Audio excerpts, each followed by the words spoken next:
நமது வானொலி இது, நமது சமுதாயம். நமது வானொலி இது, நமது பெருமைதான். MOP சமுதாய வானொலி 107.8. நீங்கள் கேட்டுக்கொண்டிருப்பது விஞ்ஞான் பிரசாத் மற்றும் department of science and technology of தமிழ்நாடுவின் அறிவியல் பலகை. இவர்களோடு MOP சமுதாய வானொலி இணைந்து வழங்கும் அறிவியல் பயண நிகழ்ச்சிக்கு நேயர்கள் அனைவரையும் அன்போடு வரவேற்கிறோம். வணக்கம் நேயர்களே. நம்ம எல்லாரும் டெய்லியும் தவறாம செய்யற விஷயங்கள்னு சிலது இருக்கு. எழுந்த உடனே பிரஷ் பண்ணிட்டு ஃப்ரெஷ் ஆயிட்டு வேலைக்கோ ஸ்கூலுக்கோ காலேஜ்க்கோ இல்ல நமக்கு அன்னைக்கு என்ன வேலை இருக்கோ அங்க கிளம்புவோம். இதுல எதை மறக்கிறோமோ இல்லையோ சாப்பிட்றத கண்டிப்பா மறக்க மாட்டோம், மறக்கவும் கூடாது. அப்போ சாப்பாடு தான் முக்கியமானு கேட்டா கண்டிப்பா நான் ஆமான்னு தான் சொல்லுவேன். ஏன்னா அது இருந்தாதான் நம்ம வேலை செய்யவே தேவையான எனர்ஜி கிடைக்கும். ஆனா அப்படிப்பட்ட சாப்பாடையே நிறைய பேர் ஒழுங்கா சாப்பிட்றது இல்ல, மறந்துடுறாங்க. சாப்பிட்றது மட்டும் மறக்கல, எதை சாப்பிட்றோன்றதையே மறந்துடுறோம்.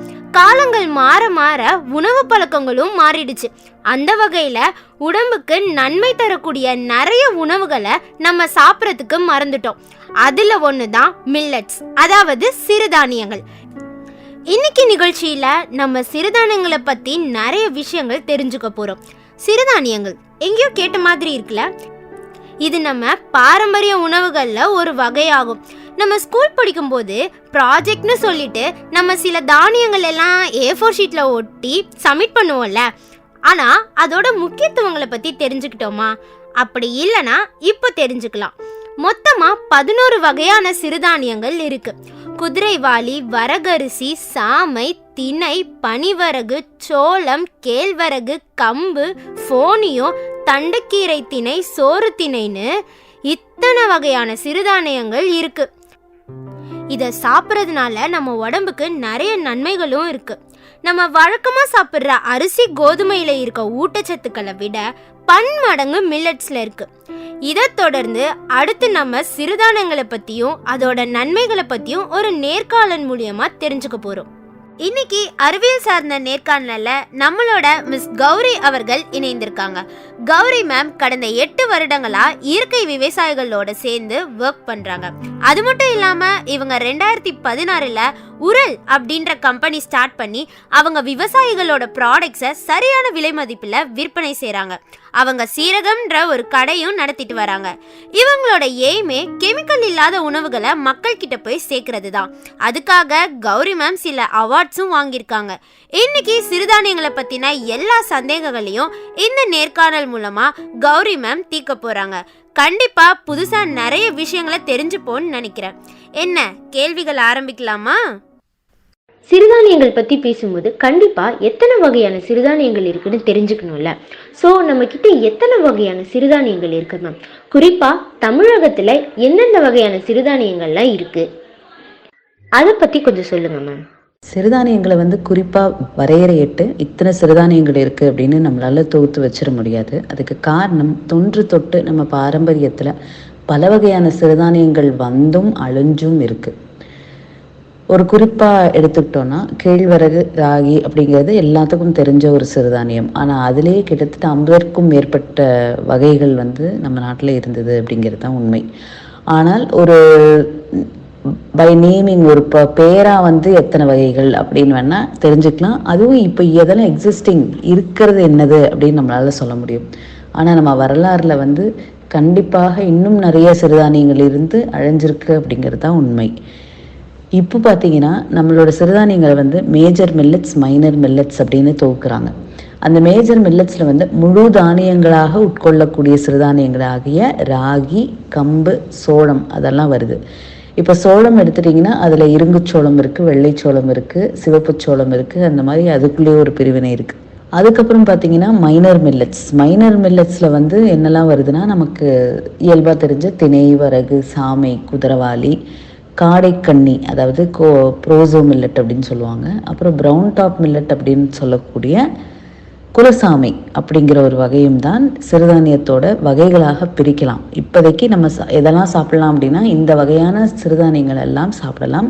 மேஜர் மில்லட்ஸ் எல்லாம் முழு தானியங்களாக, அதாவது அரிசி மாதிரி நீக்காமல் மேல் தவிட பெருசாக நீக்காமல் சாப்பிட்றது. அரிசியை மாதிரி ஆக்கி மேலே சில லேஸை எடுத்துட்டு சாப்பிடுவது வந்து மைனர் மில்லட்ஸ். இந்த சில ரீசன்ட் இயர்ஸ்ல மில்லட்ஸ் அதாவது சிறுதானியங்கள் எதனால ரொம்ப பாப்புலரா பேசப்படுது மேம்? ரீசண்டாக ஏன் பேசப்படுது அப்படின்னா, எப்போவுமே வந்து இந்த இயற்கையில் வந்து ஒரு சுழற்சி அப்படின்னு இருந்துகிட்டே தான் இருக்கும். ஒரு நாள் ஒன்று பேசப்படாது, இன்னொரு நாள் அது பேசப்படும். இப்படி தான் வந்து சுழற்சி முறையில் தான் வந்து எல்லாமே இருந்துகிட்ருக்கு. அதில் வந்து நம்ம சிறுதானியம் வந்து கண்டுக்காமல் விட்டுட்ட ஒரு விஷயமாக இருக்குது. அது வந்து கண்டிப்பாக கண்டுக்காமல் இருக்கவே முடியாதுங்கிற தேவை நம்மளுக்கு பல காரணங்களால் இருக்குது. இப்போ பார்த்தீங்கன்னா வேறு வழி இல்லை அப்படின்னு தான் நான் சொல்லுவேன்.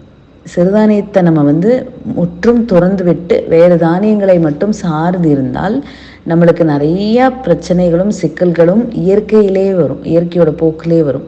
அதனால் இன்றைக்கி திருப்பி சிறுதானியம் வந்திருக்கு. அதெல்லாம் தாண்டி அதில் இருக்கிற உடல் ஆரோக்கியத்தோட முக்கியத்துவம், இன்றைக்கி மக்களுக்கு வரக்கூடிய நோய்கள், இது எல்லாமே இதுக்கு காரணம்தான். அதனால தான் வந்து இன்றைக்கி இந்த வருஷத்தெல்லாம் பார்த்திங்கன்னா கவர்மெண்ட்லேருந்தே அனௌன்ஸ் பண்ணியிருக்கிற வருடமாக இன்டர்நேஷ்னல் மில்லட் இயர் அப்படின்னு அனௌன்ஸ் பண்ணியிருக்கிற அளவுக்கு முக்கியத்துவம் வாய்ந்திருக்கிறதுனால எல்லாரும் அதை திரும்பி பார்க்குற ஒரு தேவை வந்திருக்கு.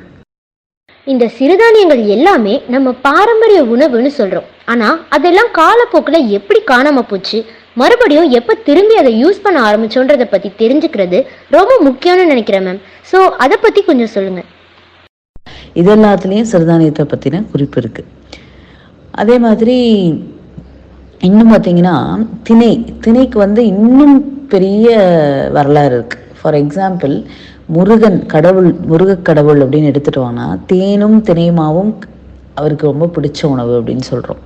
முதல் முறையாக முருகன் வந்து வள்ளியை வந்து சந்தித்த இடம் வந்து திணைக்காடு அப்படின்னு சொல்லி ஒரு குறிப்பு இருக்குது.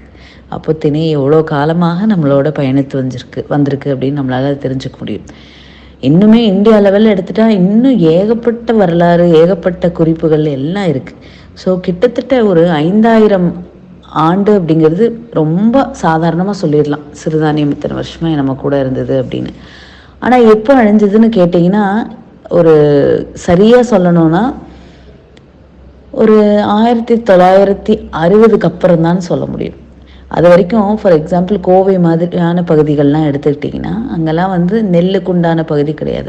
முழுக்க கொங்கு மண்டலம் ஃபுல்லாக சிறுதானியங்களை மட்டுமே உபயோகிச்சுட்டு வந்துட்டு இருந்தோம். ஆனால் அதெல்லாம் மாறிடுச்சு. ஸோ நெல்லோட தேவை, அதுவும் நெல்லை வந்து ஹைப்ரிடைசேஷன் பண்ண ஆரம்பிக்கிற காலகட்டம், இதெல்லாம் வந்ததுக்கப்புறம் தான் சிறுதானியத்தோட பயன்பாடு வந்து குறைஞ்சிது. கண்டிப்பாக ஒரு நம்மளுக்கு வந்த ஒரு மிகப்பெரிய ரெவல்யூஷனில் கிரீன் ரெவல்யூஷன் மாதிரியான ஒரு சமயம் தான் சிறுதானியம் காணாமல் போச்சுன்னு சொல்ல முடியும். இப்போ எந்தெந்த பகுதியிலலாம் சிறுதானியங்கள் அதிகமாக விளைவிக்கப்படுது? நம்ம ஊர்களில் வந்து குறிஞ்சி, முல்லை, மருதம், நெய்தல், பாலை அப்படின்னு நிலப்பரப்பை வந்து பிரிச்சிருக்காங்க. இதில் வந்து குறிஞ்சி நிலத்தில் தான் வந்து அதிகமாக சிறுதானியம் வந்து விளைவிக்கப்படுகிறது. அது என்ன அப்படின்னா மலையும் மலை சார்ந்த இடங்களும். இப்போ நான் சொல்லியிருந்தேன் முருகக்கடவுளுக்கு வந்து ரொம்ப பிடித்தது தேனும் திணைமாவும் அப்படின்னு சொன்னேன். முருகக்கடவுள் வந்து பார்த்திங்கன்னா குறிஞ்சி நிலப்பகுதிக்குண்டான கடவுளாக சொல்லப்படுகிறார். மலைகளில் இருக்கும் இறைவன் கடவுள் அப்படின்னு சொல்கிறாங்க. ஸோ மலைப்பகுதிகள் வந்து சிறுதானியத்துக்கு உண்டான இடம். அதை தாண்டி மலையில் மட்டும்தான் இருந்துச்சா அப்படின்னா இல்லை, அப்படி மட்டும் சொல்ல முடியாது. சிறுதானியங்கள் வந்து சாதாரணமாக மற்ற பரப்புகளிலும் நிலப்பரப்புகளிலும் இருந்தது. ஸோ இந்த இடத்துல வந்து 2 வகையாக பிரிவுகள் இருக்குது. அதாவது நஞ்சை நிலம், புஞ்சை நிலம்னு சொல்கிறாங்க. நஞ்சை நிலம் அப்படிங்கிறது வெட்லேண்ட், அது வந்து தண்ணீரோட தேவையை சார்ந்து இருக்கக்கூடியது. புஞ்சை நிலம் வந்து மழையை நம்பி மட்டும் இருக்கக்கூடிய நிலப்பரப்புகள். ஸோ இந்த புஞ்சை நிலத்தில் வந்து பெரிய பராமரிப்பு தேவையில்லாத பயிர் வகைகளை வந்து விளைவிச்சாங்க. அந்த இடத்துல அதில் வந்து நம்மளுக்கு நிறைய வகையான தண்ணி தேவைகள் எதுவுமே கிடையாது, ரொம்ப எளிமை. அதே மாதிரி ட்ராட் ரெசிஸ்டன்ட் அப்படின்னு சொல்லலாம். ஸோ இந்த மாதிரியான பகுதிகளிலையும் சிறுதானியங்கள் வந்து நிறையா விளைவிச்சு. ஸோ எந்த இடத்துலலாம் புஞ்சை நிலம் இருந்ததோ அங்கே பெரும்பாலான பணப்பயிர்கள் இல்லாமல் இந்த மாதிரி சிறுதானியங்கள் போன்ற பயிர்கள் விச் இஸ் க்ரோன் இன் ட்ரைலேண்ட்ஸ் அதெல்லாம் இருந்தது. ஸோ நம்ம நாட்டில் எடுத்துக்கிட்டிங்கன்னா கிட்டத்தட்ட 72-73% வந்து அக்ரிகல்ச்சுரல் லேண்டில் வந்து புஞ்சை நிலமாக இருக்கக்கூடிய ட்ரைலேண்ட்ஸ் தான் இருக்குது அப்படிங்கிறது தான் உண்மை. ஸோ அவ்வளோ தூரம் சிறுதானியம் வந்து பயிரிடப்பட்டு வந்திருந்திருக்கிறது உண்மை. குறிப்பாக எடுத்துக்கிட்டோன்னா நம்ம தமிழ்நாட்டில் வந்து அதிகமாக சிறுதானியம் விளைவிக்கக்கூடிய பகுதிகள் அதே மாதிரி நான் சொல்லுவது போல் மலை கிராமங்கள், மலைவாழ் மக்கள் வாழக்கூடிய கிராமங்கள், நீலகிரி பகுதிகள், ஜவ்வாது மலை, திருவண்ணாமலை பக்கம், அதே மாதிரி எந்த வகையான மலைகள் எடுத்தீங்கனாலும் அங்கே சிறுதானியம் வளரும். அதை தாண்டி பிளெயின்ஸில் வந்து பார்த்திங்கன்னா கொங்கு பகுதிகள் நிறையா சிறுதானியங்களை கன்சியூம் பண்ணியிருக்காங்க. ஸோ இங்கே பிளெயின்ஸில் வந்து கன்சியூம் பண்ணப்பட்ட சிறுதானியங்கள் பார்த்திங்கன்னா அதிகமாக மைனர் மில்லட்ஸாக இல்லாமல் மேஜர் மில்லட்ஸாக இருக்கும். அதாவது ராகி, கம்பு, சோளம் இந்த மாதிரி இருக்கும். ஒரு சில இடங்களில் வந்து திணை மற்றும் குதிரவாளியோ வரகோ அதெல்லாம் வந்து கன்சியூம் பண்ணப்பட்டிருக்கிறதாகவும் விளைவிக்கப்பட்டிருக்கிறதாகவும் குறிப்புகள் இருக்கு. விவசாயிகள் அரிசிக்கும் கோதுமைக்கும் கொடுக்குற முக்கியத்துவத்தை சிறுதானியங்களுக்கு கொடுக்குறாங்களா?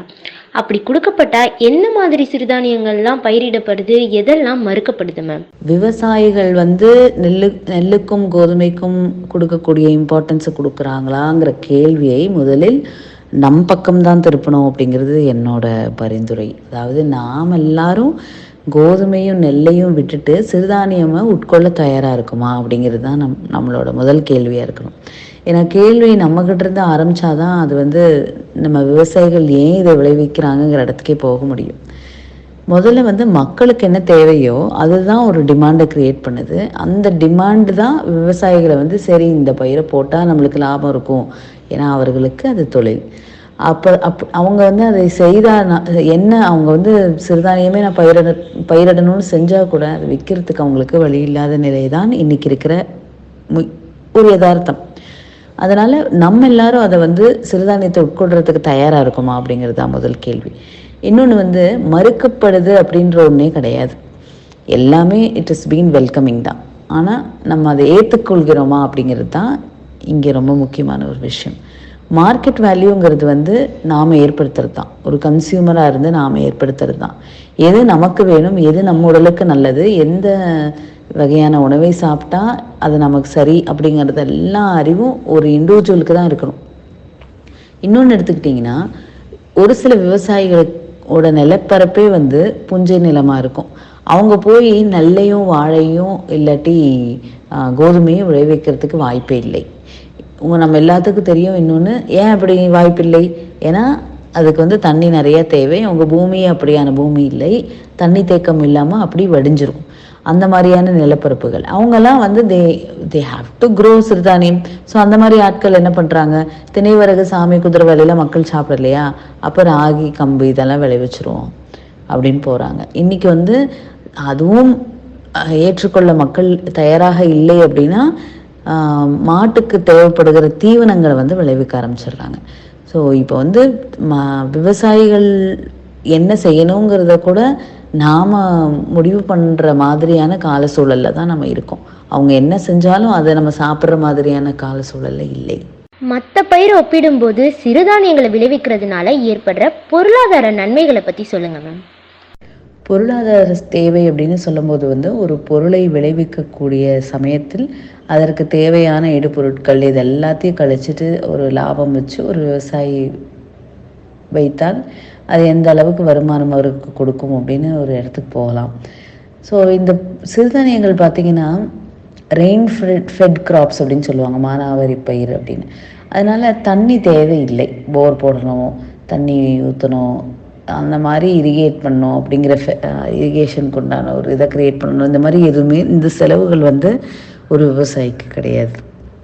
அடுத்தது வந்து பார்த்திங்கன்னா பெஸ்டிசைட்ஸ் அண்ட் ஃபர்டிலைசர்ஸ் அதெல்லாம் வந்து வெளியிலேருந்து வாங்கி போடுறது, உரம் தயாரித்தல், இந்த மாதிரியான விஷயங்களே அவசியம் இல்லை. சிறுதானியத்தை பொறுத்தவரை ரொம்ப ரொம்ப ஈஸி மெயின்டெனன்ஸ், ரொம்ப ரிலையபிளான ஒரு தானியம். அதே மாதிரி சூழலுக்கு ஏற்றாப்புல இப்போ பாரம்பரிய சிறுதானியங்கள் நம்ம போடும்போது அந்த பூச்சி தாக்குதல் எது இருந்தாலும் அந்த சூழலை வந்து அடாப்ட் பண்ணிக்கும். ஸோ அதனால ரொம்ப ஈஸியாக அதோட க்ரோயிங் கண்டிஷன்ஸ் வந்து அந்த லோக்கல் கண்டிஷனுக்கு ஏற்றாப்புல கம்பேட்டபிளாக இருக்கும். அதனால அதை விளைவிக்கக்கூடிய காஸ்ட்டுங்கிறது ஒரு விவசாயிக்கு கம்மியாக தான் இருக்கும் compare to other grains like கோதுமை அண்ட் ரைஸ். ஆனால் இது விலை இப்போ ஏன் சிறுதானியம் குறையாமல் இருக்குது அப்படின்னு கேட்டிங்கன்னா டிமாண்டு தான். ஸோ டிமாண்டு ஜாஸ்தி ஆக ஆக சிறுதானியம் தான் இருக்கிறதுலே சூட்டபிளாக எல்லாருக்கும் பயன்பெறக்கூடிய ஒரு தானியமாக இருக்கும், சிறுதானியமாக இருக்கும் அப்படிங்கிறது உண்மை. இப்போல்லாம் எங்கே போனாலும் அதிகமாக பேசப்படுற விஷயம்னா அது காலநிலை மாற்றம். இந்த சிறுதானியத்துக்கும் காலநிலை மாற்றத்துக்கும் ஏதாவது சம்மந்தம் இருக்கா? இந்த சிறுதானியங்கள் சாகுபடினால கிளைமேட் சேஞ்சை எதிர்கொள்ள முடியுமா? சிறுதானியத்திற்கும் காலநிலை மாற்றத்திற்கும் நேரடியாக சம்பந்தம் உண்டு. அதற்கு காரணம் என்ன அப்படின்னா, ஏற்கனவே நான் சொன்னது தான். நம்ம புஞ்சை நிலத்தில் விளைவிக்கக்கூடிய மாதிரியான ரிசோர்ஸ் தான் நம்ம நாட்டில் அதிகமாக இருக்குது. அதாவது 72% 73% நிலப்பரப்பு புஞ்சை நிலப்பரப்பு தான். அப்போது நம்ம அந்த புஞ்சை நிலப்பரப்பை சரியாக பயன்படுத்தாமல் என்ன பண்ணுறோன்னா, முழுக்க அரிசி, கோதுமை மாதிரியான, வாழை மாதிரியான கேஷ் கிராப்ஸ்க்கு போகிறோம். அப்போது நிறைய தண்ணீர் தேவைப்படுது. ஸோ சிறுதானியத்தை விளைவிக்கும் போது என்ன ஆகுது அப்படின்னா, தண்ணீர் தேவையில்லை, மழையை மட்டும் நம்பி இருத்தல் போதுமானது.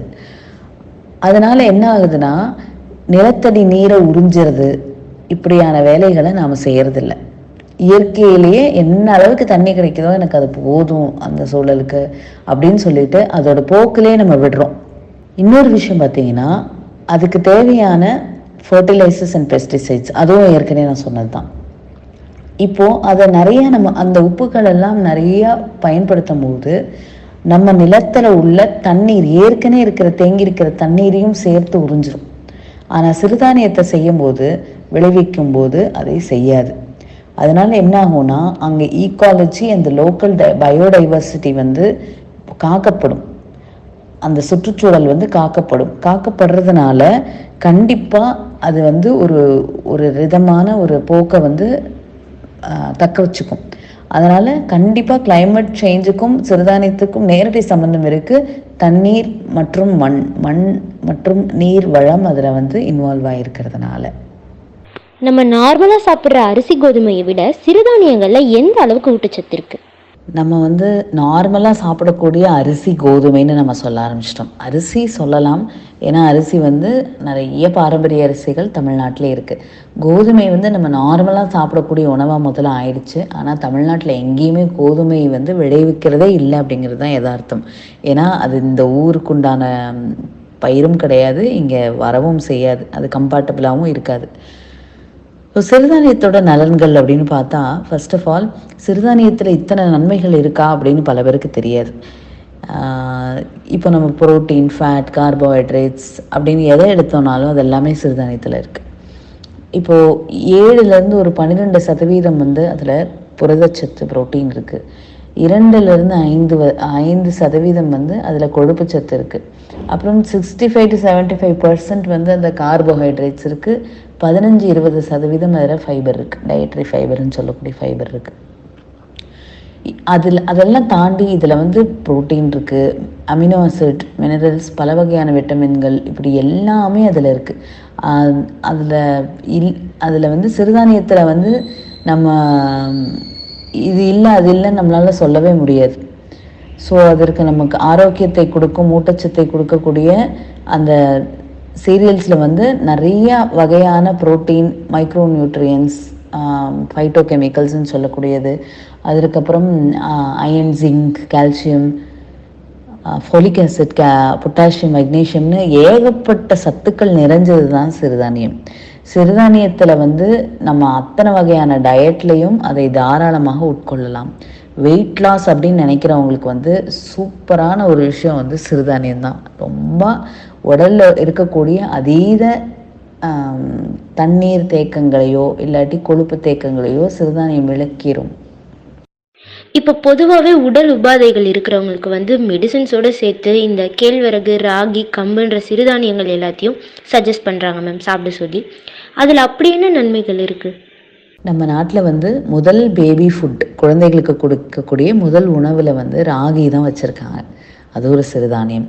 ராகி ஒரு எக்ஸாம்பிளுக்கு எடுத்துட்டிங்கன்னா ரொம்ப எளிமையாக டைஜஸ்ட் பண்ணக்கூடிய ஒரு சிறுதானியம். அது எல்லாருக்கும் ரொம்ப ரொம்ப சூட்டபிள். ஒரு குழந்தையோட வயிற்றுக்கு டைஜஸ்ட் பண்ண முடியும் அப்படின்னா அது கண்டிப்பாக ஒரு வயதானவர்கள் கூட டைஜஸ்ட் பண்ணக்கூடிய எபிலிட்டி வந்து ராகியில் இருக்குது. ஆனால் என்ன ஆகிடுதுன்னா, இன்னும் கொஞ்சம் வயிற்றில் வந்து உபாதைகள் இருக்குதுன்னு வச்சுக்கோங்களேன், டைஜஷனில் இஷ்யூஸ் இருக்குன்னா அவங்களுக்கு சோளம் மாதிரியான ஹார்ட் டு டைஜஸ்ட்டை வந்து கொடுக்க மாட்டாங்க.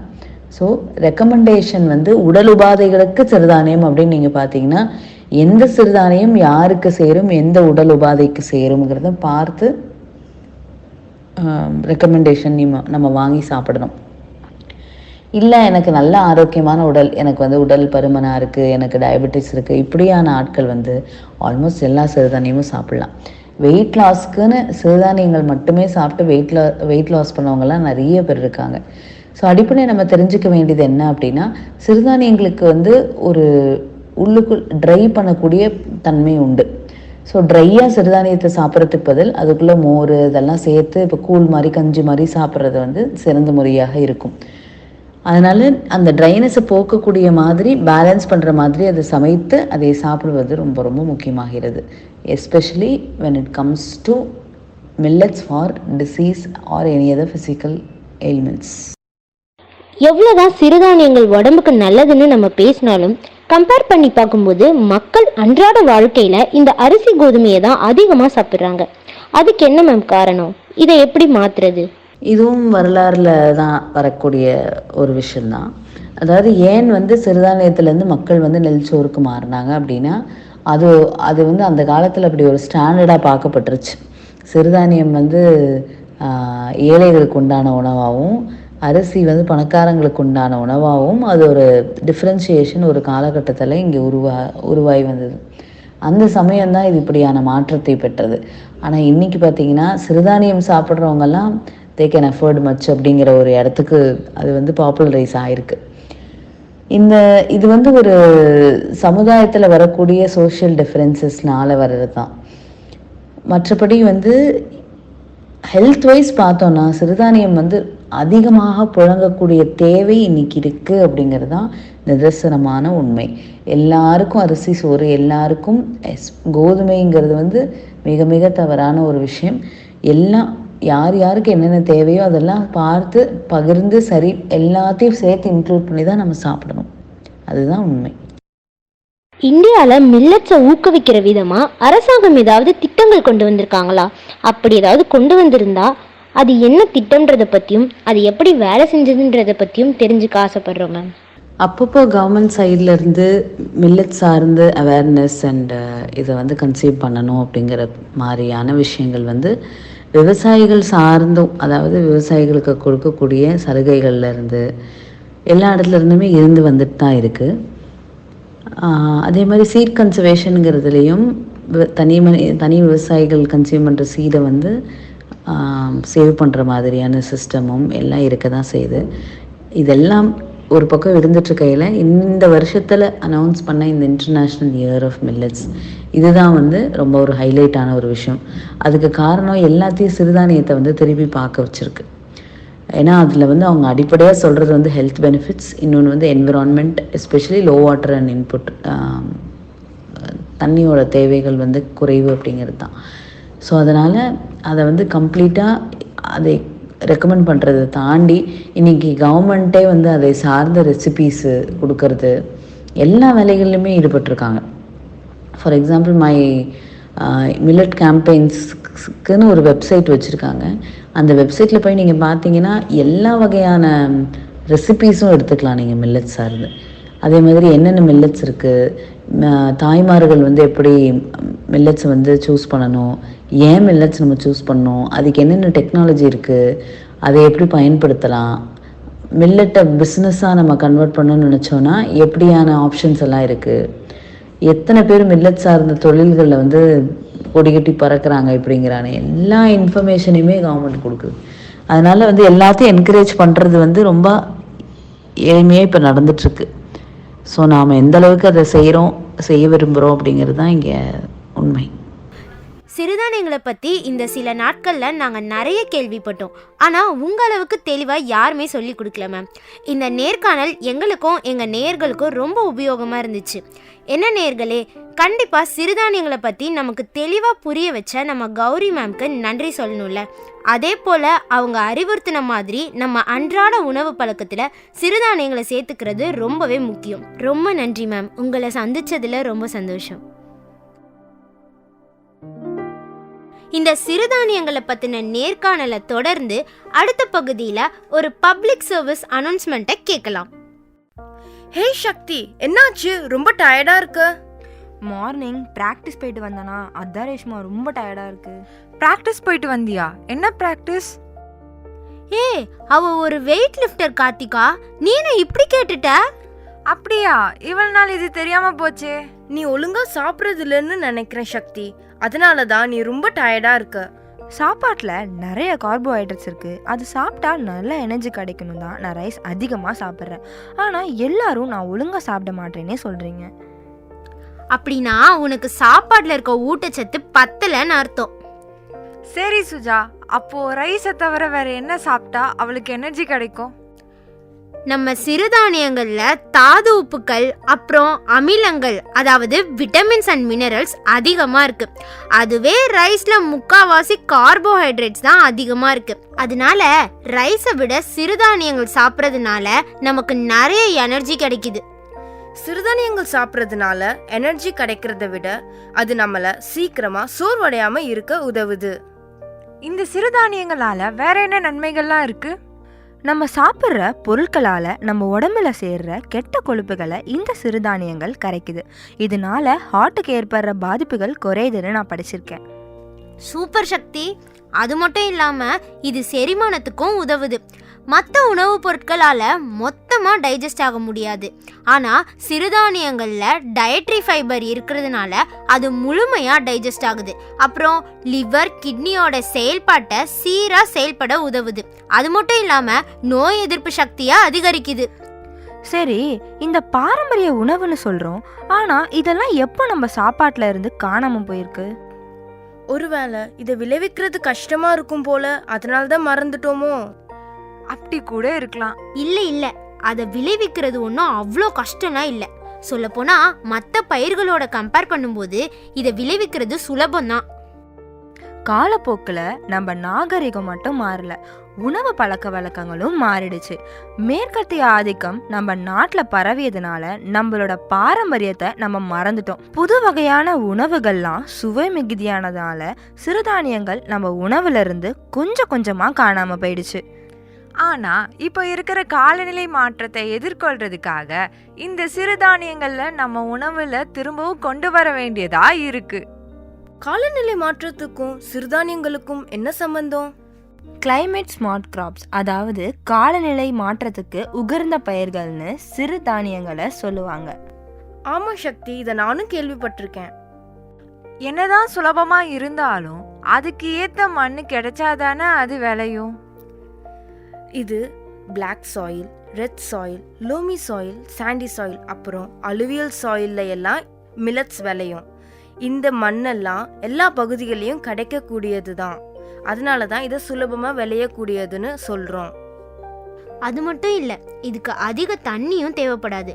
கொஞ்சமாக மழை பெய்கிற இடத்துலையும் குறைவான நிலத்தடி நீர் இருக்கிற இடத்துலையும் கூட இதால் விளைய முடியும். அதனால வறட்சி ஏற்பட்ட பகுதியில் கூட இந்த சிறுதானியங்களை விளைவிச்சு உணவு கொடுக்க முடியும். இதை விளைவிக்கிறதுனால இன்னொரு பெனிஃபிட்டும் இருக்கு. இந்த சிறுதானியங்களை பராமரிக்கிறதுக்கு வேலையும் கம்மி தான். சரி, தானியங்கள்ல திரும்ப விளைவிக்கணும்னு எப்படி நமக்கு தோணுச்சு? நம்ம உலகத்துல உணவு பற்றாக்குறையினால பசியும் பட்னி மற்றும் ஊட்டச்சத்து பாதிக்கப்பட்ட மக்கள்ல மீட்டெடுக்க எஸ்டிஜி கோல்ஸ்ல ஒன்று படிச்சோமே, ஞாபகம் இருக்கா?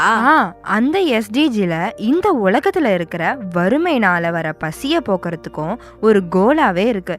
இதனால இந்த சிறுதானியங்கள் விளைவிக்கிறது சுலபம்னு தெரிஞ்சதுனால அதை விளைவிச்சு பசிய போக்கணும்னு இந்த வருஷம் ஐக்கிய நாட்டு சபையில அறிவிச்சிருக்காங்க. அது மட்டும் இல்லாம இந்த வருஷத்தை மில்லட்ஸ் இயர்னு அறிவிச்சு சிறுதானியங்களை பத்தின விழிப்புணர்வை ஏற்படுத்தி பசிய போக்கணும்னு முடிவெடுத்திருக்காங்க. இன்னொரு விஷயம் தெரியுமா? என்ன விஷயம்? இந்தியா தான் இந்த பசிய போக்குற பிரச்சனைக்கான தீர்வு சிறுதானியங்கள்ல கிடைக்கும்னு ஐக்கிய சபை கூட்டத்துல கருத்தை முன் வச்சாங்க. அதுக்கப்புறம் ஐநா சபை இந்த 2023 ஆண்ட மில்லட் இயர்னு அறிவிச்சாங்க. என்ன நேர்களே, இவ்வளோ நேரம் ஒரு நேர்காணல் மூலியமாகவும் ஒரு கலந்தாய்வு மூலியமாகவும் சிறுதானியங்களை பற்றியும் அதோட நன்மைகளை பற்றியும் நம்ம நிகழ்ச்சியில் நிறைய தெரிஞ்சுக்கிட்டோம். நீங்களும் உங்கள் அன்றாட வாழ்வில் ஒரு வேளையாவது சிறுதானியங்களை சேர்த்துக்கோங்க. இதே போல வேற ஒரு செய்தியோட அடுத்த நிகழ்ச்சியில சந்திக்கலாம். இவ்வளவு நேரம் நீங்கள் கேட்டுக்கொண்டிருந்தது உங்கள் MOP சமுதாய வானொலி 107.8. இது நமது சமுதாயம், நமது பெருமை.